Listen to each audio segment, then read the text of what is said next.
आज हम 51 to 75 MCQs को डिस्कस करेंगे।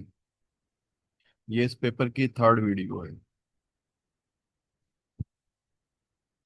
The record of countries international transaction in a given period of time is known as current account, trade balance, capital account, budget surplus. ये जो statement दी गई है, the record of current the record of countries international transaction. ठीक हो गया। तो इन दिए गए ऑप्शंस में जो करंट अकाउंट है वो बेहतर है। करंट अकाउंट के अंदर हम गुड्स की जो ट्रेड होती है, एक्सपोर्ट इंपोर्ट्स, सर्विसेज की जो ट्रेड होती है, imports export imports, primary income, ठीक हो गया, और सेकेंडरी इनकम, इन तमाम ट्रांजैक्शन का रिकॉर्ड होता है। तो जो ये ऑप्शंस गिवन है, इनमें से करंट अकाउंट बेहतर होगा। The USA definition of exchange rate is, इसमें दो मेथड है, डायरेक्ट और इनडायरेक्ट। जो डायरेक्ट मेथड है वो कहता है कि डोमेस्टिक करेंसी ओवर फॉरेन, जो फॉरेन करेंसी है उसकी रेशियो है। इनडायरेक्ट मेथड में foreign currency over domestic currency की रेशियो है। तो the US definition of exchange rate direct method के तहत, क्योंकि यही अप्लाई होता है कि डायरेक्ट डॉलर ओवर रुपीस, यानी कि अगर यूएस से पाकिस्तान की देखी जाए तो ये क्या हो जाएगी, डॉलर ओवर रुपीस। और अगर पाकिस्तान की देखेंगे तो फिर इसमें बी ऑप्शन की तरफ हम चले जाएंगे, रुपी ओवर डॉलर हो जाएगा। तो हम ये यूएस की डेफिनेशन ऑफ एक्सचेंज रेट देख रहे हैं, क्योंकि यहाँ पर कंट्री कोई स्पेसिफिक नहीं किया गया, तो यूएस को ही स्पेसिफिक किया गया है। तो यूएस की जो डेफिनेशन ऑफ एक्सचेंज रेट है उसके मुताबिक ए ऑप्शन इज करेक्ट।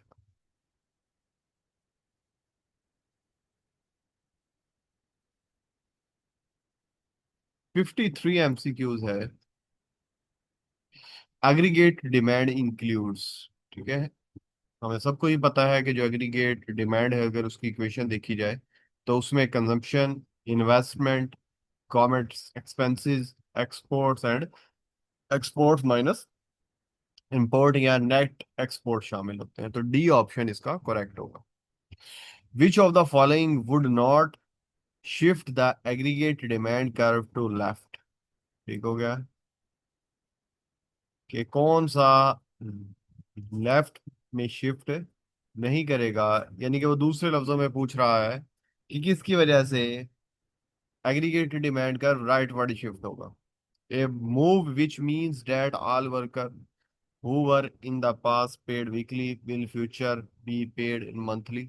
यानी कि जो वर्कर है उसकी पेमेंट है, उसका मेथड अगर चेंज कर दिया जाए तो इससे खातिर खा कोई एग्रीगेट डिमांड के ऊपर फर्क नहीं पड़ेगा। पड़ेगा जरूर, पर यहाँ पर इसकी डिफरेंट थ्योरीज हैं। क्लासिकल है, उसके बाद केंद्रियन है, टॉमन बॉमल थ्योरीज हैं। तो जो मनी डिमांड के ऊपर बात करती हैं और फिर उसकी जो पेमेंट्स आ जाती हैं उसको वीकली और फ्यूचर के ऊपर। तो अगर ये पड़ेगा भी इसकी, तो ये लेफ्ट वर्ड ही शिफ्ट करेगा। Fall in rate of interest, हाँ जी, रेट ऑफ इंटरेस्ट जब फॉल होगा तो एग्रीगेट जो आपकी इन्वेस्टमेंट है वो इंक्रीज होगी। जब आपकी इन्वेस्टमेंट इंक्रीज होगी तो ये राइट वर्ड शिफ्ट हो जाएगा। ये फॉल इन वेल्थ, यानी कि ये भी एग्रीगेट डिमांड को कम करेगा, तो left word shift. Rise in taxes, tax से भी लेफ्ट वर्ड शिफ्ट होगा, तो राइट वर्ड किससे शिफ्ट हो रहा है, बी से। तो बी ऑप्शन इसका क्या होगा, करेक्ट होगा। L M curve represent, L M curve क्या है, the relationship between rate of interest and income where money market in equilibrium, यानी कि money demand is equal to money supply. तो जो बी ऑप्शन है इसका वो करेक्ट वन।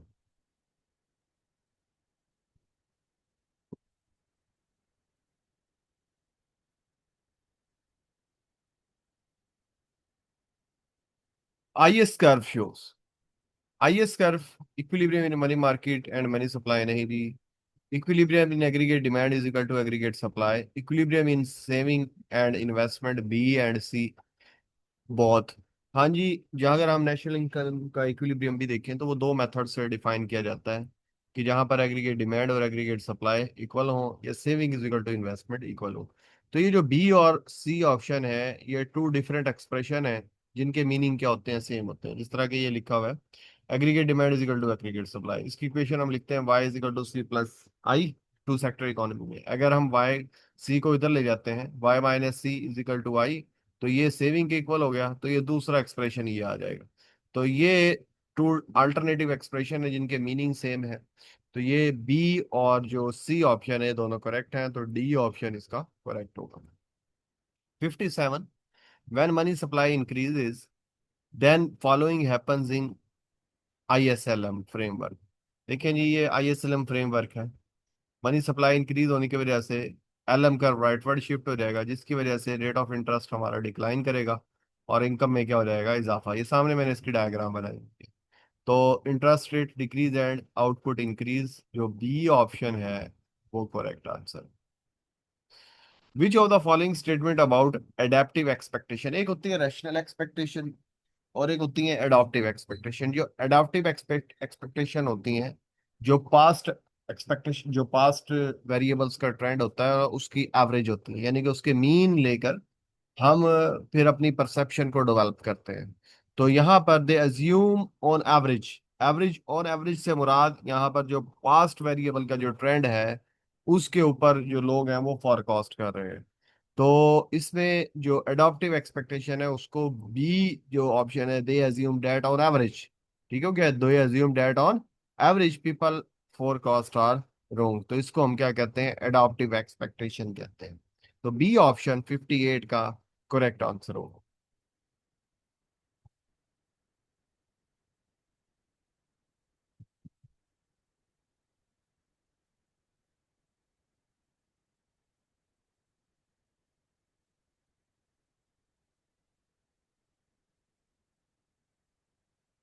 हाँ जी। नेक्स्ट, एडॉप्टिव एक्सपेक्टेशन हो गया। मिनट। हाँ जी, 59 MCQs. An position that is to right of the LM curve include that, ये एलएम कर्व मैंने बनाया हुआ है। अगर इसके हम राइट साइड पर चले जाएं, देखो क्या, यहाँ पर आपकी मनी डिमांड ग्रेटर होती है मनी सप्लाई से। अगर ऊपर आ जाएं लेफ्ट साइड पर, तो मनी डिमांड कम होती है मनी सप्लाई से। इधर एक्सेस, इसको कहते हैं ऊपर वाले एरिया को ईएसएम। ईएसएम का मतलब होता है एक्सेस सप्लाई ऑफ मनी, नीचे वाले को कहते हैं EDM, excess demand for money. तो अब वो हमारे हमें क्या कह रहा है, लेफ्ट साइड, लेफ्ट नहीं, वो कहता है any position that is to right, यानी कि राइट एंड बिलो, यानी कि राइट और बिलो एक ही है। The LM curve indicate there is excess demand, D option. क्या आपके पास यहाँ पर क्या होगा, एक्सेस डिमांड फॉर मनी है। ये डायग्राम सामने बनी हुई है, जो कि राइट एलएम या बिलो एलएम को शो कर रही है।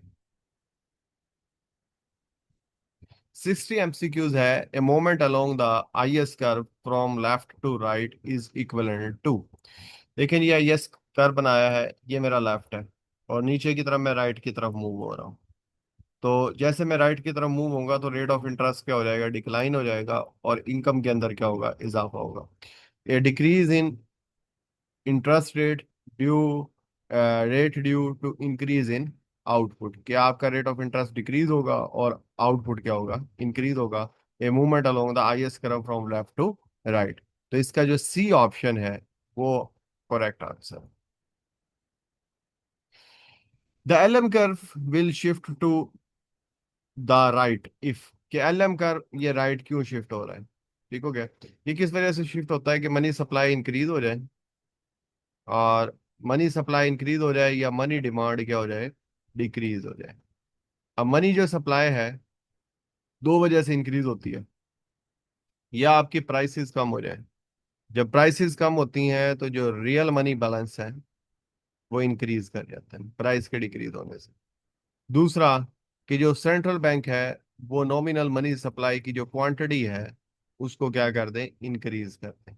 तो इसमें बी ऑप्शन है real money balances increase due to decrease in price, और दूसरी साइड पर द सेंट्रल बैंक इंक्रीज है नॉमिनल मनी सप्लाई। बी और सी दोनों ऑप्शन इसके करेक्ट हैं, तो डी ऑप्शन इसका क्या होगा, करेक्ट।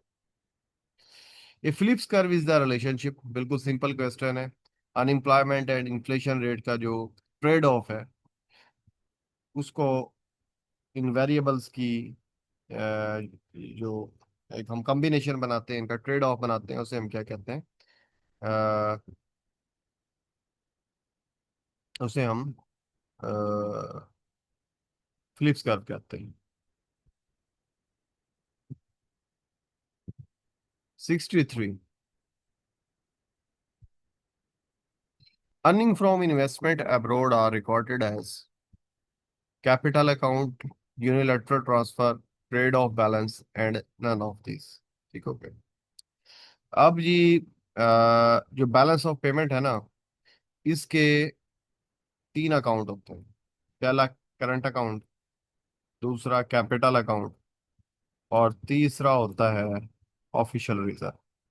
ये जो पहला और दूसरा होता है ना, इसको हम अटानोमस कहते हैं, अटानोमस अकाउंट। और जो ये थर्ड होता है ना, इसको अकोमोडेटिंग अकाउंट कहते हैं। अब जो करंट अकाउंट है, इसमें हम ट्रेड सर्विसेज को लेते हैं। ठीक हो गया। ट्रेड एक्सपोर्ट और इंपोर्ट को लेते हैं, यानी कि विजिबल गुड्स लेते हैं, सर्विसेज इनविजिबल गुड लेते हैं, primary income and secondary income. अब प्राइमरी इनकम के अंदर क्या चीज आती है, आपका इंटरेस्ट रेट आता है, डिविडेंड आता है, इन्वेस्टमेंट का प्रॉफिट आता है। ठीक हो गया। और सेकेंडरी इनकम है, इसमें गिफ्ट है, एड है, रेमिटेंसेस आती है।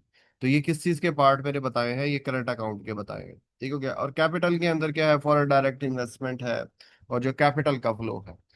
अब जो इन्वेस्टमेंट की अर्निंग है वो किसके अंदर आ रही है, प्राइमरी इनकम के अंदर। और प्राइमरी इनकम किसका अकाउंट है, करंट अकाउंट का अकाउंट, करंट जो करंट अकाउंट होता है उसका पार्ट है। अब करंट अकाउंट का इधर ऑप्शन ही नहीं दिया हुआ, तो इसमें जो डी है वो ठीक होगा। Which of the following is identity. ठीक हो गया। आइडेंटिटी की डेफिनेशन आगे भी उसने पूछी हुई है। ठीक है। आइडेंटिटी क्या होता है, जो इकोनॉमिकली ट्रू चीज होती है। ठीक हो गया। आगे इसको मैंने डिफाइन भी किया हुआ है। तो इसमें जो ए ऑप्शन है current account plus capital account, ये जो दोनों होते हैं, ये हमारा होता है ऑटोनोमस अकाउंट। जो ऑफिशियल रिजर्व है, जो थर्ड मैंने बताया है, ये होता है अकोमोडेटिंग अकाउंट। जब अकोमोडेटिंग अकाउंट्स को इनमें ऑटोनोमस में हमने प्लस या माइनस करते हैं, तो जवाब हमेशा किसके इक्वल आता है, जीरो के इक्वल आता है। तो ए ऑप्शन इसका क्या होगा, करेक्ट होगा।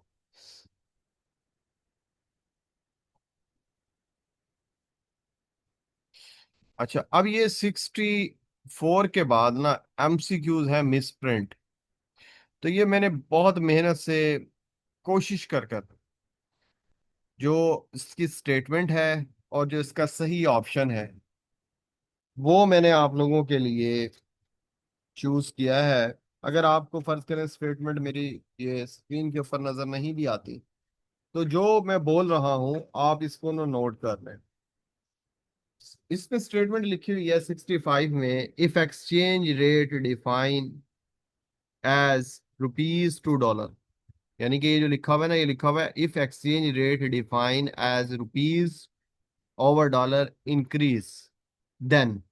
यानी कि पहले था 150 टू $1, अब हो गया इंक्रीज, हो गया 180 टू $1 हो गया।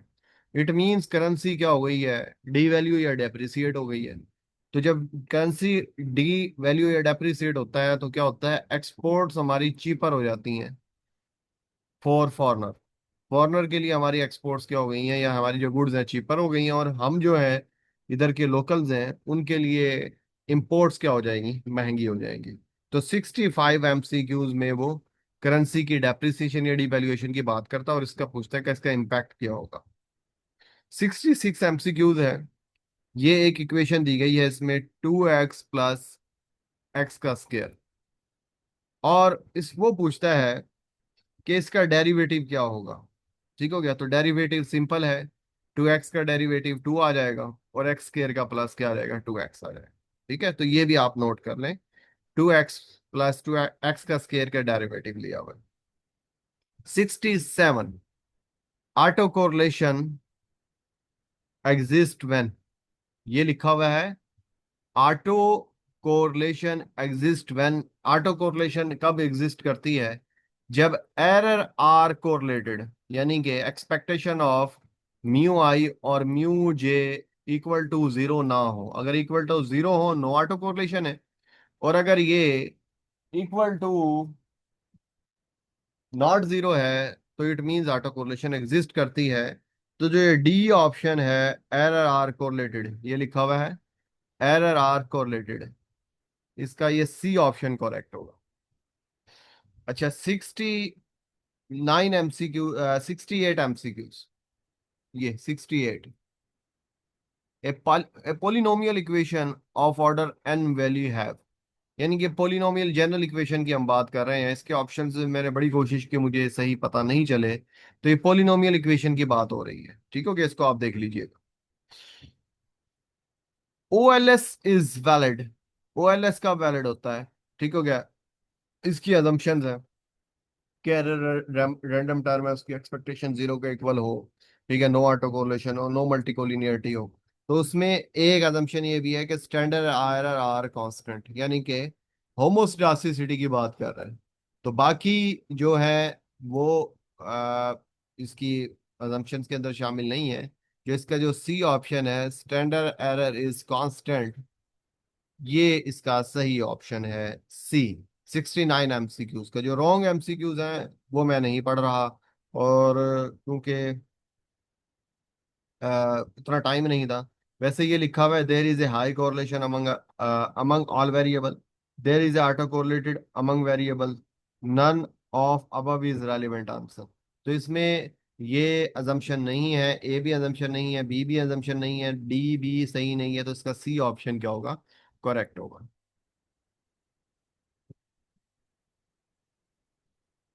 70 MCQs। Which of the following must be true of a smooth function on A B? ये जो स्टेटमेंट लिखी हुई है, ये लिखा हुआ है which of the following must be true of a smooth function A B. तो स्मूथ फंक्शन के लिए क्या होना? There is a no break in function, there is a no king. King का मतलब होता है बैंड, यानी कि स्मूथ फंक्शन हो आपका ऐसे, ठीक है? बैंड किंग इसको कहते हैं, ये जो बैंड आ गया। तो किंग, इसको क्या होना चाहिए? किंग नहीं होना चाहिए। तो उसको हम क्या कहते हैं? स्मूथ फंक्शन कहते हैं। तो ये जो डी ऑप्शन है ये करेक्ट है। आजाद जम्मू कश्मीर के पेपर में लाजमी मैथमेटिक्स के क्वेश्चन आते हैं, और मैंने बताया था कि जो मेरे यूट्यूब चैनल है जिस पर ये वीडियो भी मैं अपलोड करूंगा, उस पे बहुत सारे मैथमेटिकल इकोनॉमिक्स के लेक्चर्स अपलोड हैं, तो आप वहां से सुन सकते हैं। नेक्स्ट क्वेश्चन है 71। ये 71 है, ये 70 था, ये 71। The total cost is T C is equal to 2y² plus 8y-4, ये दी हुआ है। अब वो इसका कहता है कि जी आप मार्जिनल कॉस्ट कैसे फाइंड आउट करेंगे?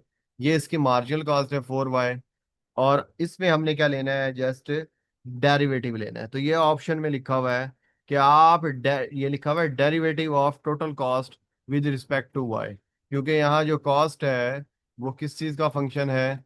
कॉस्ट इधर फंक्शन है वाई का, और वाई किस चीज को रिप्रेजेंट कर रहा है? क्वांटिटी को रिप्रेजेंट कर रहा है। तो आप क्या करेंगे?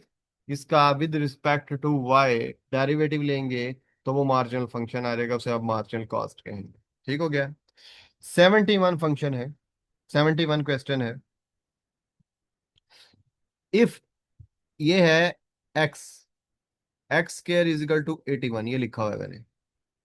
देन एक्स, एक्स किसके इक्वल है? अब हमने ये सोचना है कि इसमें जो ऑप्शंस दिए गए हैं उसमें किसका स्क्वायर लें तो 81 आ जाए। तो ये जो बी ऑप्शन है ना, ये 9 लिखा हुआ है। 9 का स्क्वायर अगर हम लें तो 81 आता है, तो बी ऑप्शन इसका क्या होगा? करेक्ट होगा। 73 MCQs है। ये यूटिलिटी दी गई है is equal to log X, then marginal utility equal to, अब मार्जिनल यूटिलिटी हमने फाइंड आउट करनी है, हमें पता है कि हमने क्या लेना है, डेरिवेटिव लेना है टोटल फंक्शन का। जब log x का डेरिवेटिव लेंगे तो वो क्या आ जाएगा, 1/x, तो इसका जो सी ऑप्शन होगा वो करेक्ट होगा। ठीक है, 73। मैंने 3 पेपर इसके सॉल्व किए हैं Azad Jammu Kashmir public service commission के। तो एट लीस्ट 5 MCQs लाजमी मैथमेटिकल इकोनॉमिक्स से आए हुए हैं। तो मैथमेटिकल इकोनॉमिक्स का जो पोर्शन है वो आपने किसी भी सूरत में इग्नोर नहीं करना। 75 MCQs।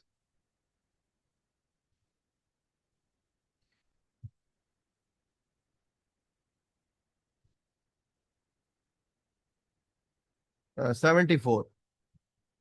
लॉन्ग रेंज मल्टीप्लायर, कि लॉन्ग रेंज मल्टीप्लायर किस चीज को शो करता है, ये मार्जिनल चेंज को शो करता है। तो इसमें लिखा हुआ है मार्जिनल रेट ऑफ सब्स्टिट्यूशन, ये। तो इसका जो सी ऑप्शन है वो correct, long range multiplier. 75 MCQs है, the maximum of the function occur. तो मैक्सिमम फंक्शंस की क्या होती है कि जो फर्स्ट डेरिवेटिव इक्वल टू क्या होना चाहिए, जीरो होना चाहिए, और जो सेकंड है वो लेस देन जीरो। यानी कि जो हम फंक्शन का मिनिमम या मैक्सिमम फाइंड आउट कर रहे हैं पॉइंट, अगर उसका सेकंड ईयर का जो सेकंड डेरिवेटिव वो माइनस में आ जाए, तो उसे हम कहते हैं फंक्शन क्या है, ये मैक्सिमम है। तो यहाँ पर लिखा हुआ है फर्स्ट डेरिवेटिव इज जीरो, ये लिखा हुआ है first derivative is zero and second derivative is negative.